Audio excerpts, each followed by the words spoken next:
Hey guys, what's up? We are back with another video today, and today we are doing a Notre Dame 2024 way too early schedule prediction. So make sure you hit that subscribe button down below. Like this video if you enjoy it. Comment all your thoughts and opinions down below. College football season is starting to get around the corner. The NFL draft is now over, and we are almost in the month of May, which means we are only about 4-ish months away from some college football. So make sure you hit that subscribe button because we're going to have so many college football videos coming out. We should have one every day starting the middle to the end of May. We're going to have predictions coming out every single day for most of May, June, July, and some of August. So make sure that you hit that subscribe button down below. And if you're a Notre Dame fan, I do weekly predictions every week for them. So let's get started with today's schedule. So Week 1, Notre Dame has a game at Kyle Field and at Texas A&M. And it's against Mike Elko, their former DC. And to be honest, it's kind of an interesting spot. You also have the Riley Leonard thing. Leonard still has had some injury issues and kind of intrigued on how that will play out with the remainder of the season come fall camp time and as that wraps around. But when it comes to this game, there's two factors that I'm looking at. One is just simply the fact of experience, and I don't mean head coaching experience. I mean experience in the lines, experience at the quarterback position, experience in the secondary.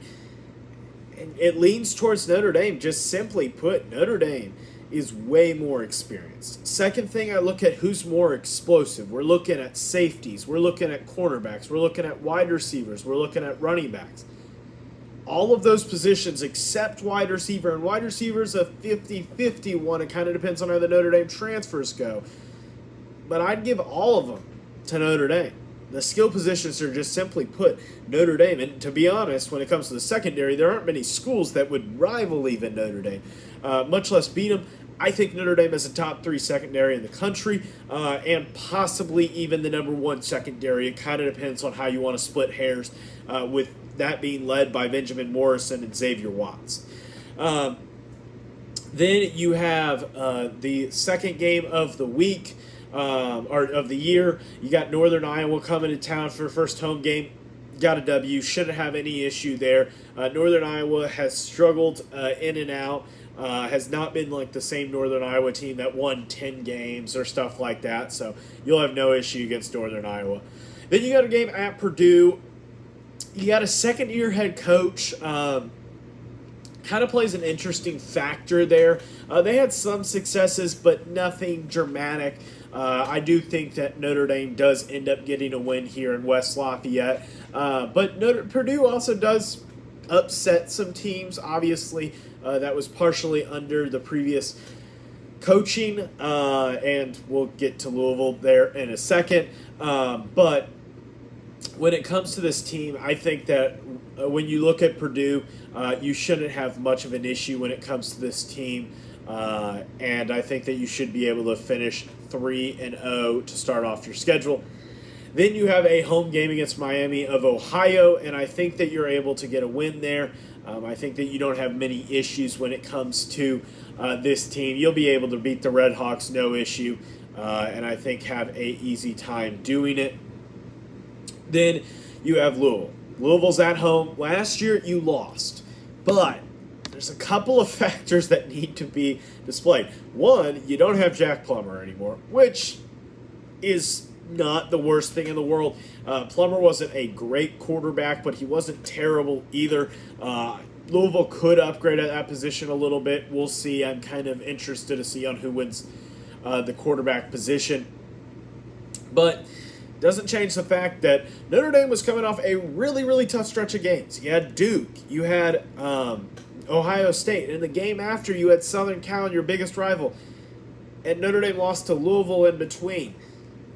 Yeah, that's tough. It was the biggest game of Louisville's year. It was, well, maybe you could argue the ACC championship, but up to that point, biggest game of the year, at home, in a tough environment. And I'll give Louisville credit. They played well. I just don't think you get the best of Notre Dame twice, and especially now in South Bend. I think Notre Dame gets the win. Then you got a bye week, and then you have a home game against Stanford. I think that you win this game here. I think that you get a win over Stanford. Troy Taylor's trying at Stanford, but there's got a lot of work to do. David Shaw left this program in quite a mess. And to be honest, Shaw also was the reason why he was in that position. So he did a good job, but it is going to be a win for the Irish. Then you got a road game against Georgia Tech. And this is where I'm going to split it. Because this is a schedule prediction and not exactly a game-by-game 100%, this is what I believe. I'm going to split between Georgia Tech and Florida State. I think Notre Dame loses one. I think Notre Dame loses one of those two games. Here's the reason why. You're wondering, why is Notre Dame going to possibly lose to Georgia Tech? Georgia Tech is a tough team. Tough team. Brent Key has had a great job turning that program around. Obviously, Jeff Collins had some issues and some struggles about being able to turn that program around. But when it came to this team, Brent Key, I think, has the ability to turn this program around, and I think he will. So I am going to have a W here technically, but it's going to be 50-50. So remember, one loss between Florida State. We'll get to that game in a second. But then you have a road game-ish neutral site game against Navy. I say road game because Notre Dame doesn't play Navy at Annapolis. They play them all sorts of different locations. This one is at MetLife Stadium, and you're going to get a win there. I don't think that you'll have any issue. Navy is a darn team to play. They're annoying. They're good at certain things, and yeah, you're doing a decent job, but I think that you're going to be okay. Then you have a bye week. Then you play Florida State. This is the game that I talked about earlier. DJ Uyunglele, last time he was at Notre Dame, he was really, really darn good. So there is a possibility of that. So we'll see when it comes to that and how that affects the play.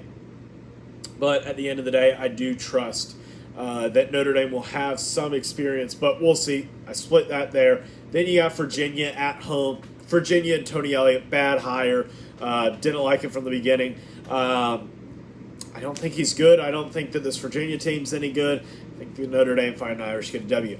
Then you have the matchup that you just announced recently. I guess the Notre Dame Bowl game announced it, and the Tony the Tiger celebration there. And you were a little bit excited there. But I do think Notre Dame gets a win. It is the 100th anniversary of this rivalry, and a lot of fun stuff will happen. But it's at Yankee Stadium. Tough matchup. It's a triple option, but you've already played triple option, which is kind of interesting. So I think actually Notre Dame will have a little bit more of an advantage here because you've already played a triple option, so I think you get a win there. Then you have a road game against USC. Here's the thing. This is a tough game to call. I'm going to give the Notre Dame Fighting Irish a slight edge. A slight edge. 11-1 is my final prediction so far. But a underrated Lincoln Riley team is a lot different than an overrated Lincoln Riley team, and that's right. That's what we're at right now. Is an underrated Lincoln Riley team. I don't like that whatsoever. I like it when they're high and fly. They think they're all good, and then Notre Dame beats the ever-living crap out of them like last year. This time, it's not going to be that way, or at least I highly don't expect it if USC's ranked to the top 10. Even then, I could see some issues, but Notre Dame, I think they get the win. I have an 11-1 prediction here for the Fighting Irish. So make sure you hit that subscribe button down below or hit the two videos. One will be a selection of your choice and the playlist as well. Hit the subscribe button up here if you did not already. As always, have a great day. Bye.